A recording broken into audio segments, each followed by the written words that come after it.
The famous Longfellow brothers were born and raised in Portland, Maine in the 1800s. Henry Wadsworth was born in 1807 and Samuel in 1819. Henry became a Harvard professor of literature and one of America's greatest writers, authoring works like Paul Revere's Ride and the Song of Hiawatha. There were over 24 different companies that published his works. His writings became immensely popular throughout Europe, and one of his most loyal fans was President Abraham Lincoln. While Henry was publishing his books, dark clouds were gathering over his life and over the United States. In 1861, his wife tragically died when her dress caught on fire in their home in Cambridge, Massachusetts. That same year, the Civil War broke out, tearing the nation apart. 2 years later, during the fiercest days of the conflict, Henry's son Charlie, 17, ran away from home and hopped aboard a train to join the Union Army. Charlie proved a brave soldier and a popular one. He saw action at the Battle of Chancellorsville in 1863, but in early June he contracted typhoid fever and malaria and was sent home to recover.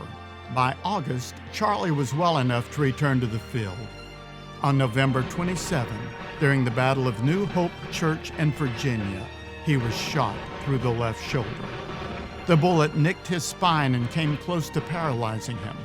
He was carried into the church and later taken to Washington to recover. Receiving the news on December 1st, Henry left immediately for Washington. He found his son well enough to travel, and they headed back to Cambridge, arriving there on the 8th. For weeks, Henry sat by his son's bedside, slowly nursing his boy back to health. On Christmas Day, December 25, 1863, Henry gave vent to his feelings, writing a reflective carol that can only be understood against the backdrop of the war.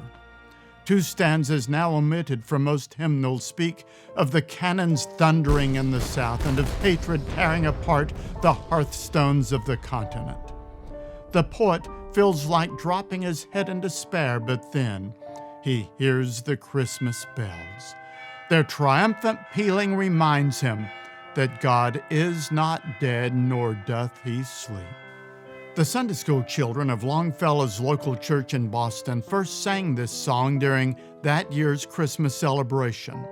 "I Heard the Bells on Christmas Day" reminds us that no matter how deep our pain or sorrow, we are but a breath away from the sweet bells and singing of heaven.